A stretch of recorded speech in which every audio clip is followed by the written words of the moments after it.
X-Men Rise of Apocalypse is a 4-issue miniseries from 1996 focusing on the origins of the X-Men villain Apocalypse. It is written by Terry Cavanagh and drawn by Adam Pollina. I've known the backstory of the character of Apocalypse for quite some time, since early in the days of my comic book reading career, I purchased the Ultimate X-Men Guide by DK Books. Thanks to this compendium, I was privy to stories and character backgrounds that I otherwise wouldn't have known for another 5 years at least, which would have been around the time when Wikipedia really showed up on my radar. Although I was quite excited to finally get the Rise of Apocalypse trade paperback, which collected the 4-issue miniseries as well as 2 issues of X-Factor from the 1980s and a snippet of a Fantastic Four comic book from the 60s, I was afraid this was going to be something that details information that we already know and that it wouldn't really be necessary at all.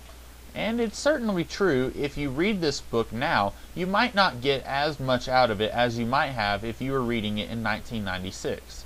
When this miniseries first came out, Apocalypse's true name, his place of birth, and a general idea of how old he was had all been revealed in an issue of X-Force a couple of years earlier. But I would submit that that doesn't mean that this miniseries is superfluous. Sometimes you might come across a story that doesn't give you anything new and is just rehashing old information. But I don't think this book is that at all, even when you read it now, and you're perhaps more familiar with the backstory of the character than someone in 1996 would have been. The story is more or less what you would expect. Insabanur is born in a desert tribe near Egypt 5,000 years ago.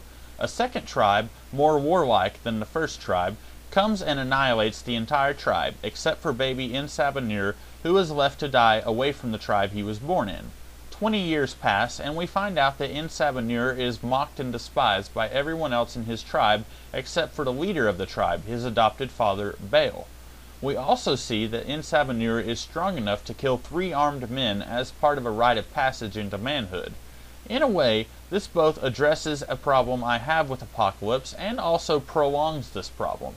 I've always been a little bit confused on what exactly Apocalypse's powers are. Every time I've seen him, which admittedly isn't often considering the number of X-Men books I own, he is usually just talking or using computers to augment the powers of his horsemen. This book seems to indicate that he has superior strength, is able to survive things that would kill a normal man, and he is also able to Hulk out, for lack of a better word, as the occasion calls for it. I'm fairly certain, outside of this book, I've also seen Apocalypse use shape-shifting powers as well, which only adds to the mystery of what exactly his powers are. I guess I could hazard a guess and say that his powers include adaptability, much like the character Darwin, who was created in the mid-2000s by Ed Brubaker. This book isn't one that is really concerned with minutiae like, what are his powers, can he defeat the Hulk, is he strong enough to do X, Y, and Z. But it still would be helpful, just in general, for a basic idea of what this guy can and can't do. If a writer gives me a basic idea of what a character can or can't do, then I will come to care more when the character has his back against the wall, and the chips are down. But when Apocalypse has his back against the wall and the chips are down, I don't really care because a writer can easily just say, oh, he also has the ability to fly. Sorry we didn't mention that earlier. So anyway, Insabanur, as he is called here, grows up in a tribe that fears and hates him. But he loves his adopted father, and tragically, I don't quite get the feeling that his father really loves him back. Everyone who ever expresses any interest in Nur throughout this story are only doing so because they have their own ulterior motives. Baal, the Pharaoh's vizier, Logos, the warlord's sister Nefri, all 3 of these people are only interested in Apocalypse because they want to turn him into their own tool to take out the Pharaoh. Even the Pharaoh's every action in his story is guided by his desire to use Insabanur to solidify his power and give him more power. This may seem cliched, the villain who becomes a villain because nobody loves him, but it feels very believable here. Insabanur is the only one of his kind, and in a world that isn't as informed as our own world, the people really don't have any clue what to make of him. Those few who do treat him kindly, even they aren't really compassionate toward him. And this is made all the more tragic by Insabanura explaining in one of the issues that he only really loved his father, and all he really wanted was to be accepted. Presumably, if everyone who does act like Apocalypse's friend actually was his friend, he would have been a much happier, kinder person than he ended up being.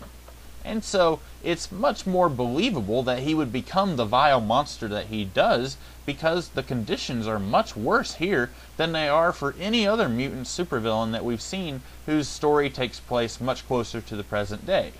As I said, this story is kinda what you would expect. You know Apocalypse ends up being a ruthless villain in the present day, so this story isn't about where does the character and story end up, but rather how do they end up there.